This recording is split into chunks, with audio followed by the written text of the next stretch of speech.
The member, it being 5 p.m, debate is interrupted for the public interest debate, and I set down the resumption of the debate as an order of a day for the future, as an order of a day for a later hour. And before I call the member for Pittwater, I would like to welcome Mr. AJ Jauncey from the Manly Warringah Little Athletics to the Parliament for this important public interest debate. And I call the member for Pittwater to move her motion. Thank you.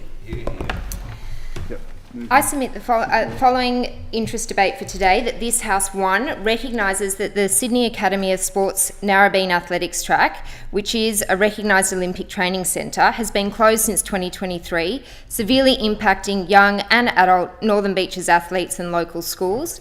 2, notes that access to high-quality sporting infrastructure is essential to support participation at all levels, from grassroots to elite. 3, acknowledges that with the Brisbane 2032 Olympics on the horizon, there is a pressing need to upgrade and maintain state-of-the-art sports facilities across New South Wales to ensure athletes can train and compete locally, and calls on the government to immediately fund upgrades and commit to reopening Narrabeen Athletics Track in 2026.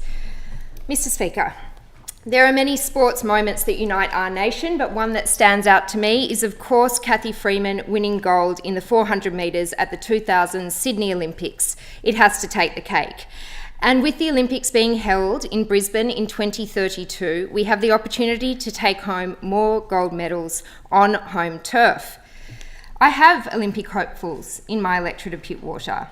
And although they are facing significant hurdles to their training, because turf is all they have to train on with the loss of our synthetic track. Down on the Northern Beaches, Narrabeen Athletics Track, with its bright yellow recognised Olympic Training Centre sign, is actually anything but. It opened in 1971, it closed in 2023, and it's time to reopen it. This is not just a story of sporting infrastructure gone to seed. It's a story about missed opportunity, neglected community wellbeing, and the slow suffocation of grassroots sport. We have no synthetic track.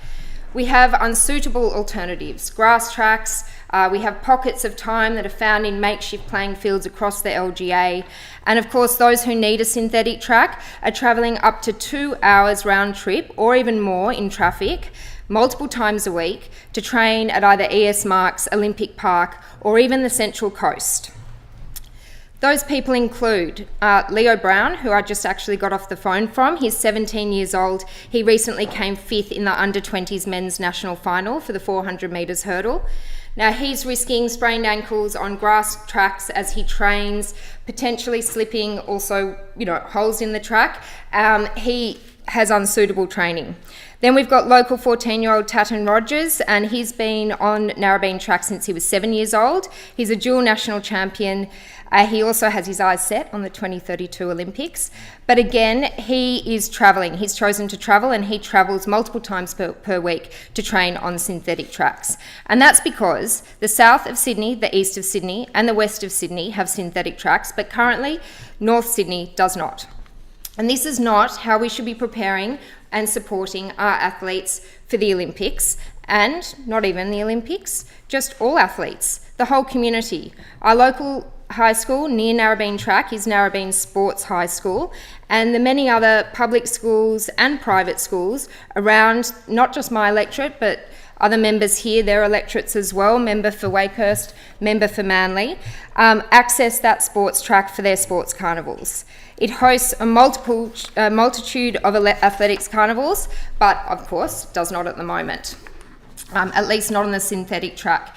It has been suggested, and I want to acknowledge also AJ Jauncey from the Manly Warringah Little Athletics, that approximately about 10,000 people use the track at the peak of time across the broader community. 5 clubs which have been impacted, their participation dropping 40%, of which Little A's is one of them. And parents, I know this from being out in the street, from talking to people, from my election, the election before that, and also from the recent federal election. One of the number one things that people bring up is, when is this track opening? And even kids who were in here the other day for a parliamentary tour brought it up as well. Why is it taking so long? Even recently, Steve from Newport questioned why it was taking so long. I know AJ's questioning why it's taking so long. We have Melinda Gainsford-Taylor, who is one of our finest sprinters and an Olympian who trains. She is wondering why it is taking so long. She's training also a Paralympic bronze medalist from McKellar Girls High, Marley Lovell, who is also wondering why it's taking so long. And what we do know is that the track was damaged due to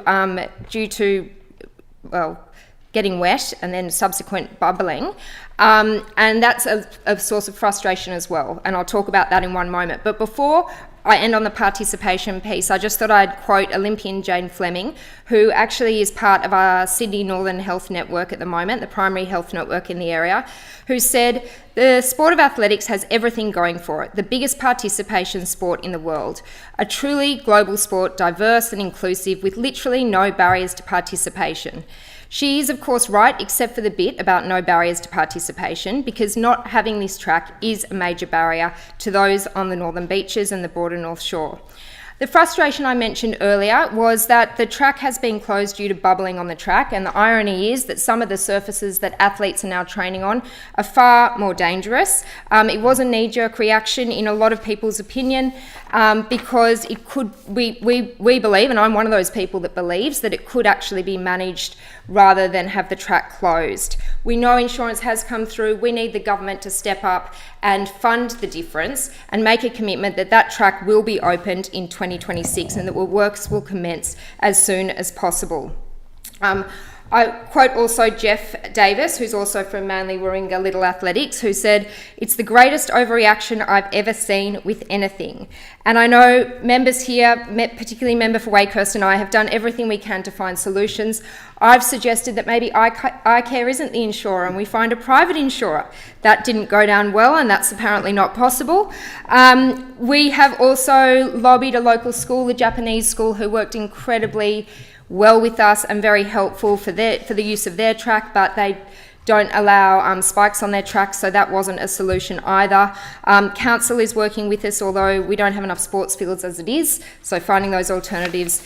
It's actually just time for the government to fund this and to fund sports infrastructure across New South Wales. Thank you, Speaker. The question is, the